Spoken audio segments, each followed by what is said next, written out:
Our next speaker will be Chris Staargaard of InZinc Mining.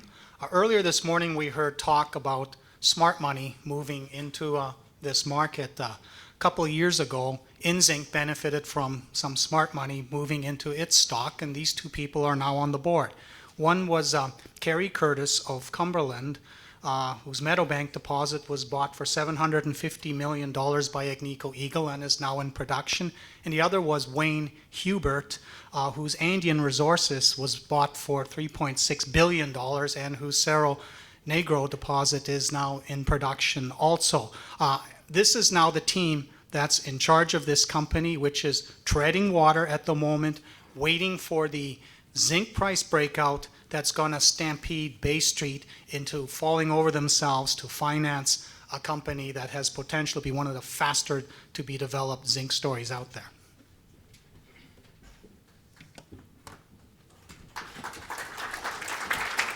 Thanks, John. I'd like to thank the organizers for inviting InZinc to the conference, and also for the attendees for sticking around for the absolute last talk. Just going from last to first, one of the first slides I really noticed today was one of the very early ones, one that Gwen Preston put out, and it basically had this actually quite a long checklist of things that you should be looking for in a company. And I realized that we basically ticked all those boxes, so that made me feel good about being here. John has touched a little bit on the zinc market and why people should be paying attention to it. I recognized a couple of slides there. They were actually from a presentation that I'd done, or still do from time to time, on the zinc market. Why? Because people really don't know much about zinc. It's not been the investment vehicle of choice for quite a long time, so I found I had to do my own comps. And I put those slides together with the information that was available out in the public sphere. And the net result of the deficit that he showed there was about 1.8 million tons in the world, in the global zinc supply. Well, since then, I've seen a couple of other slides that were pretty interesting. Glencore put one out towards the end of 2014, which said that the deficit actually by 2018, 2020 is going to be more like 2.5 million tons. And Teck's latest presentation I was able to find, which was at the end of March, now talks about a 3 million ton deficit by 2020.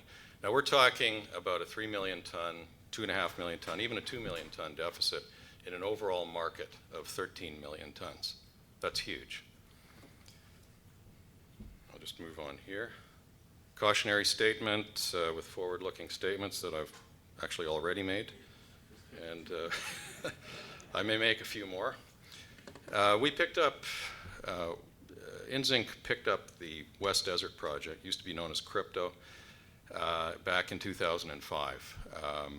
We financed it as we could. We expected the market interest in zinc to come around a little sooner than it has.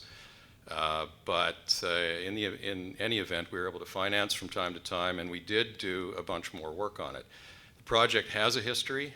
Back in the 60s, Utah International, which is predecessor to BHP Billiton, picked it up as an iron project, discovered very high grades of zinc, kept going in that vein basically for another decade and a half. Price of all the commodities went down, including zinc. They sold it to a junior company. Junior company had it for several years, optioned it to Cypress Metals. In the early 90s, Cypress did a bunch more drilling, doubled the size of the resource, did more met work, took it to scoping study just as Utah International had. And then the commodity thing hit them again. Management decided to go back to brownfields exploration around their existing mines, so they returned it to the junior company. And then a couple of transactions later, we ended up with it. We have 100% interest in it.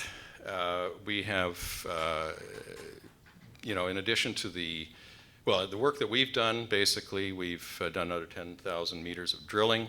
We've increased the size of the resource yet again. It's still open for expansion. We did a lot of critical metallurgical test work, and in 2014, in April of that year, we published a PEA, which basically showed that it is one of the best returning zinc projects in a very small group of companies.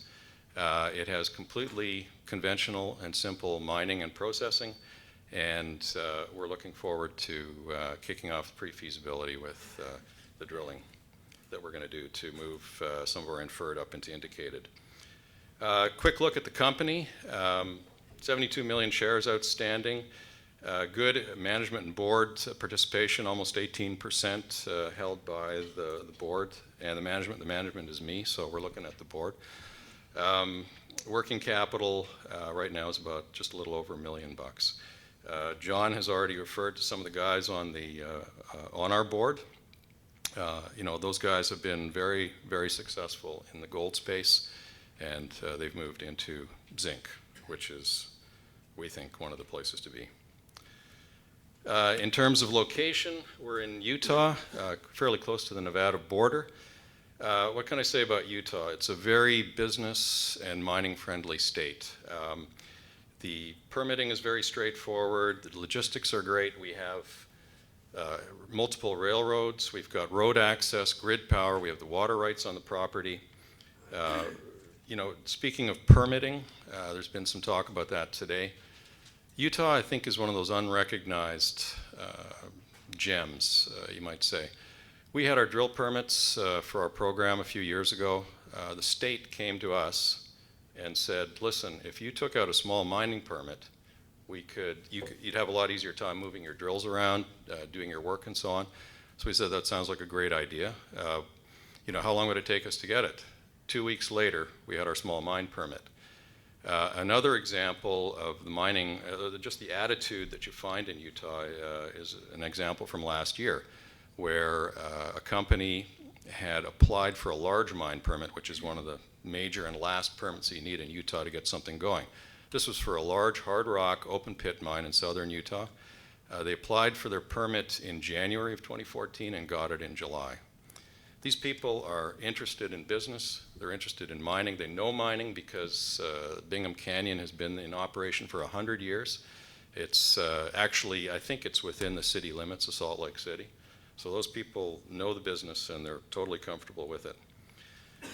The PEA that we published in April showed life of mine production of 1.6 billion pounds of zinc with important byproducts, magnetite, iron in the form of magnetite, which is a different market than the one that we're all hearing about these days.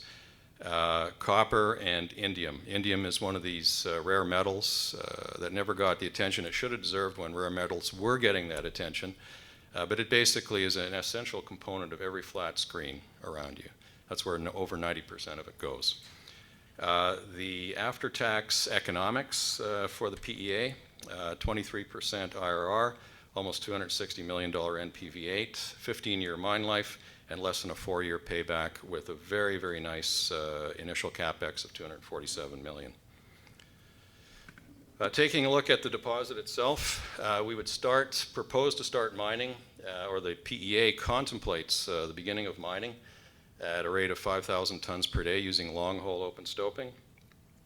Access is via ramps. We looked at shaft access, we looked at truck haulage, and actually settled on conveyors, which are not as widely known, but have better uptime than the other access or haulage methods that I mentioned, and is very inexpensive and also very easily upgradable to higher capacity. The resource itself is open for expansion in just about every direction except straight down and, of course, straight up. Processing is very, very simple and conventional. Basically, the ore is crushed underground, conveyed to the surface, goes into a SAG mill, gets ground down to minus 65 microns. That was the nominal or the optimal size for the float plant. Some of the work we did sort of later in the PEA showed that we could extract magnetite from that milled ore stream. Magnetite is about 50% of this deposit, and with better than 97% recovery, we were able to get that magnetite out, leaving the base metals for the feed into the float plant. Now that's great because by removing half of the bulk before flotation, you've essentially doubled the grade of what goes into the flotation plant. So that increases efficiencies, and we're able to float copper first. Copper comes out with a very nice gold and silver credit, absolutely no penalty elements. Then zinc is floated, good recoveries, a little bit of silver, which may or may not be payable, an absolute ton of indium. Again, indium is that metal I mentioned before that's used in flat screens. It is something that the smelters want very, very much. Now, one of the characteristics of our concentrates are that they are very, very clean. There is no arsenic, no antimony, no mercury, nothing bad in this stuff. It's a very simple system chemically and mineralogically. The revenue distribution, PEA prices, about 42% zinc, 15 copper, 25% magnetite. Obviously that's changed a little bit over the last little while. Current long-term price picks have zinc closer to 50%, magnetite of course down a little bit, copper up a little bit. Life of mine production, 1.6 billion pounds, maybe 108 million pounds of zinc per year, 1 million tons of magnetite, and then of course smaller amounts of but important amounts of the other elements.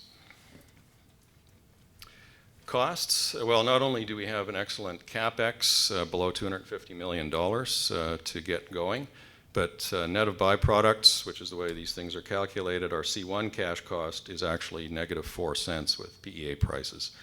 Our all-in, fully allocated cost with everything else is 50 cents a pound.